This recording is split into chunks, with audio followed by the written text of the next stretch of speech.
Rekam jejak pembohong ini harus kita ingat sebagai bahan pertimbangan saat pemilihan nanti di 2024. Loh, kok nyerang Anies sih? Ini soal nilai-nilai demokrasi yang mestinya dijunjung tinggi oleh siapapun termasuk presiden. Kalian mau ajari generasi masa depan dengan melakukan hal yang instan? Jangan pernah ngerasa paling berjasa sama hidup orang lain. Apa yang pernah lu lakukan belum tentu seimbang dengan apa yang dia perjuangkan dan dia korbankan sampai dia ada di titik sekarang. Paham gak lu? Assalamualaikum warahmatullahi wabarakatuh. Kembali lagi di channel Prayoga Muhammad. Nah teman-teman semua, kali ini kita akan membahas lagi ya tentang demokrasi di negeri ini. Dimana memang akhir-akhir ini banyak banget ya luapan emosi dari netizen yang dibuat di video dan diunggah di sosial media, baik itu TikTok, Instagram dan lain sebagainya ya. Ya tentu hal ini terjadi bukan karena tidak ada apa-apa ya, pasti karena ada sesuatu sehingga masyarakat bisa meluapkan emosinya melalui video yang berharap nantinya bisa dilihat oleh pemimpin-pemimpin kita sehingga bisa merubah jika ada yang salah, bisa membenahi jika ada yang keliru ya. Nah apalagi hari ini juga sepertinya ada ya ribuan mahasiswa yang turun ke jalan yang meminta dan menolak dinasti Jokowi, dimana memang kita tahu semua ya kalau Pak Jokowi saat ini diisukan dengan dinastinya, sehingga masyarakat pun banyak membuat konten dan meluapkan emosinya melalui konten tersebut ya. Nah nantinya kita coba akan bahas juga ke situ ya. Tapi sebelumnya coba kita lihat dulu video yang satu ini ya. Apakah ini benar atau tidak? Coba kita lihat dulu videonya. Sudah saatnya mengembalikan partai ini ke tangan pemilik aslinya. Loh. Berarti PSI itu punya siapa? Cinta Pak Tani adalah cinta tanpa syarat untuk mawar kecil ini.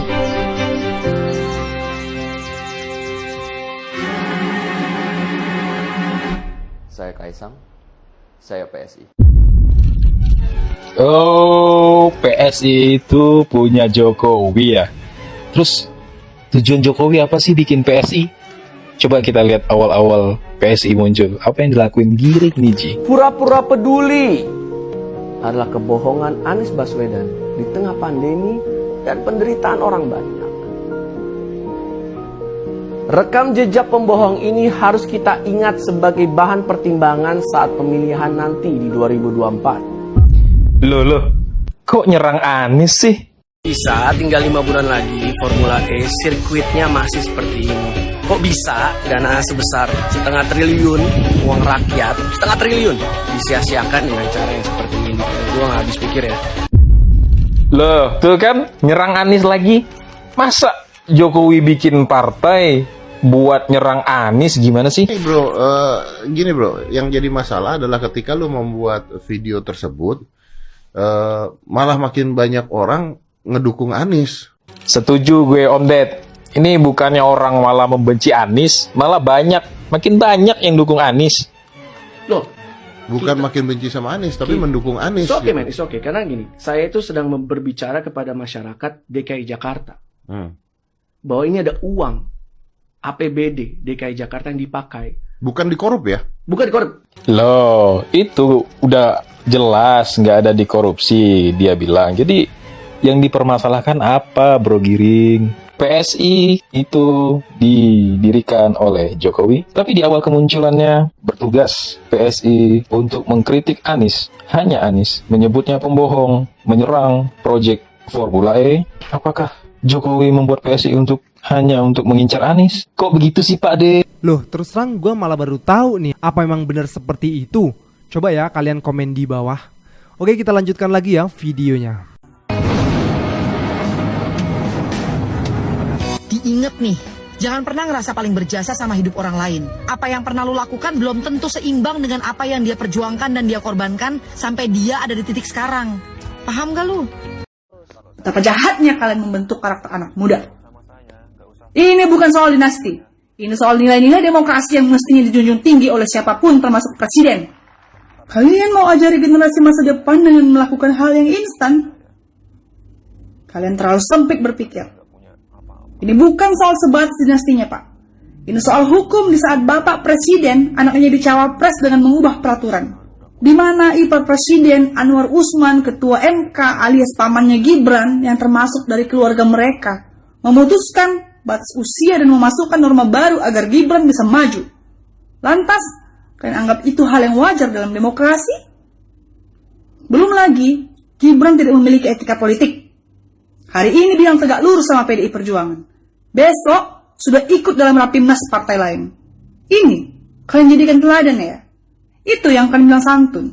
Baru belakangan ini dia ngobrol sama Mbak Puan, padahal jauh hari sudah ada settingan sebagai cawapres. Itu, kalian bilang santun. Padahal, baliho-baliho sudah bertebaran di mana-mana. Bahkan, ikut hadir dalam pertemuan relawan capres partai lain. Lalu itu kan anggap juga wajar. Santun di saat ini. Saya sih nggak tega ngebayangin jengkelnya Presiden Jokowi yang jadi korban prank orang yang baru saja dibelanya. Sabar Pak Jokowi.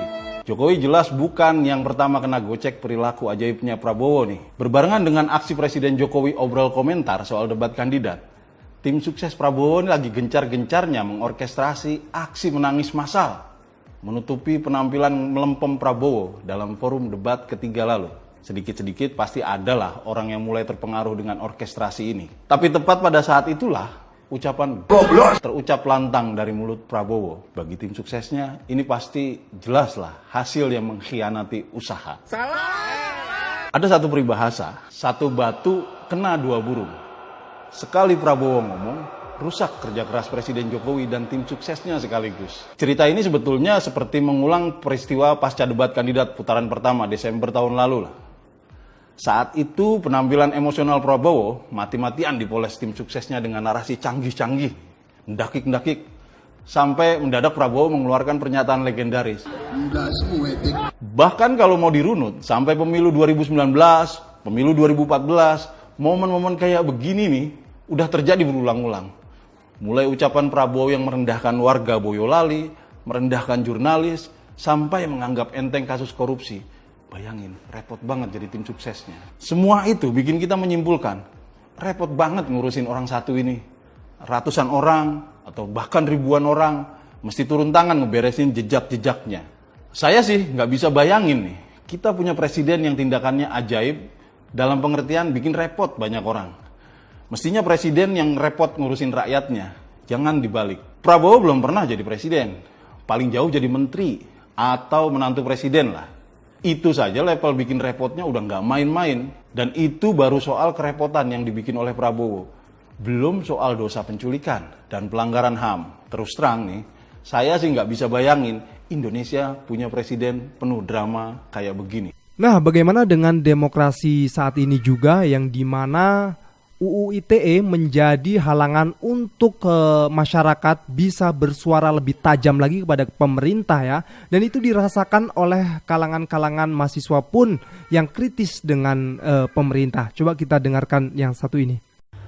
Kondisi demokrasi kita di akhir kekuasaan Presiden Jokowi ini luar biasa mengerikan.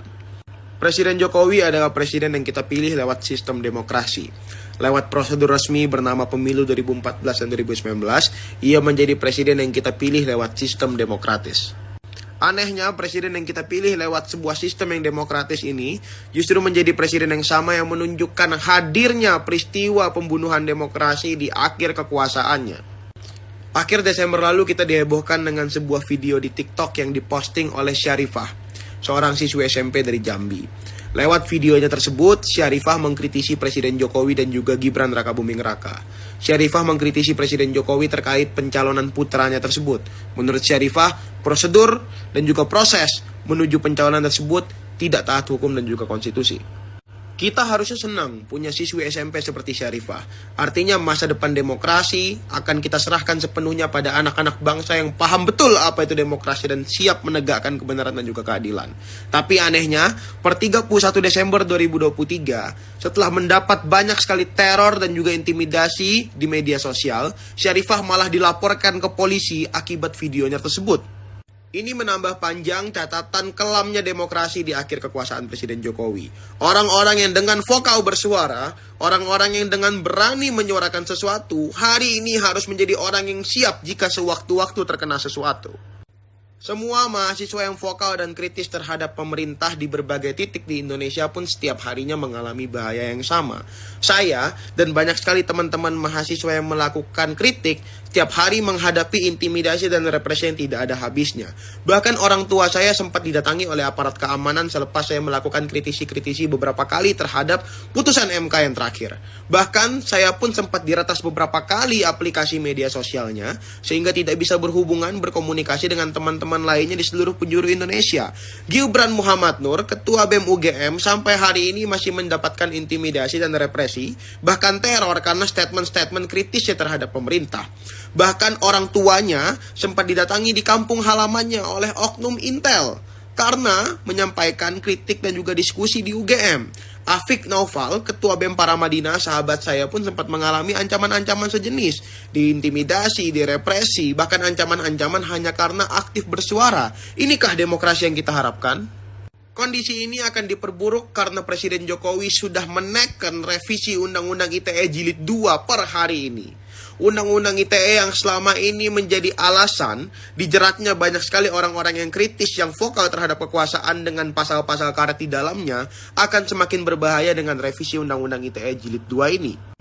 Kalau dulu kita mengkritisi Undang-Undang ITE karena punya pasal 27 ayat 3, pasal 28 dan pasal-pasal lainnya yang amat sangat karet, tidak memberikan penjelasan yang maksimal, sehingga dapat dengan mudah menjerat orang-orang yang hanya karena vokal bersuara, hari ini ancaman itu masih sama bahayanya di revisi Undang-Undang ITE Jilid 2. Sehingga kita wajib mempertanyakan, masih adakah komitmen Presiden Jokowi untuk menjaga demokrasi di akhir masa kekuasaannya? Ya, inilah yang menjadikan masyarakat akhirnya menginginkan adanya perubahan ya, di mana memang seharusnya masyarakat itu bisa bersuara, bisa menyuarakan isi hatinya. Dan dengan begitu pun pemerintah harusnya bisa memperbaiki jika ada kesalahan. Karena dengan kritikan itulah pemerintah bisa tahu mana yang salah dan mana yang benar. Ya, kita doakan saja ya, semoga Indonesia ini tetap berada dalam demokrasi yang mana masyarakat bisa bebas untuk bersuara, menyuarakan kebenaran.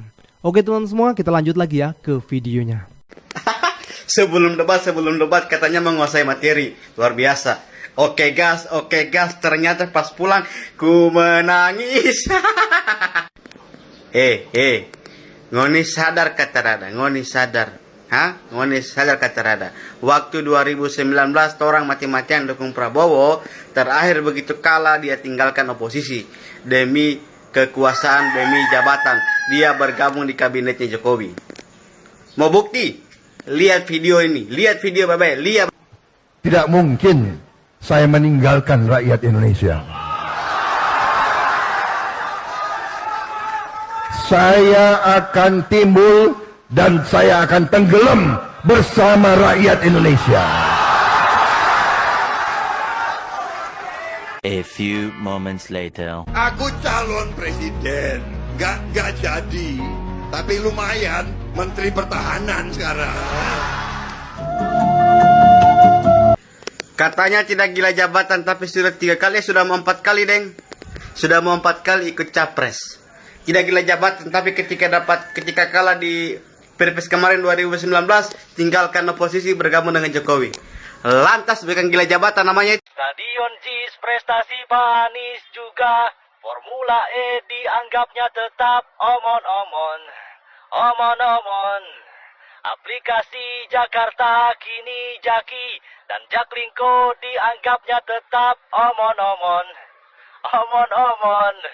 Kampung susun akuarium juga. Flyover tapal kuda dianggapnya omon-omon. Omon-omon. Masih banyak Sorry ya. Bingung pilih Anies atau Prabowo. Gini bro, 2019 hanya ada 2 pilihan kan, Jokowi dan Prabowo. Sekarang Jokowi gabung ke Prabowo. Logikanya nih, seharusnya semua rakyat Indonesia dukung Prabowo dong. Tapi faktanya enggak. Kenapa?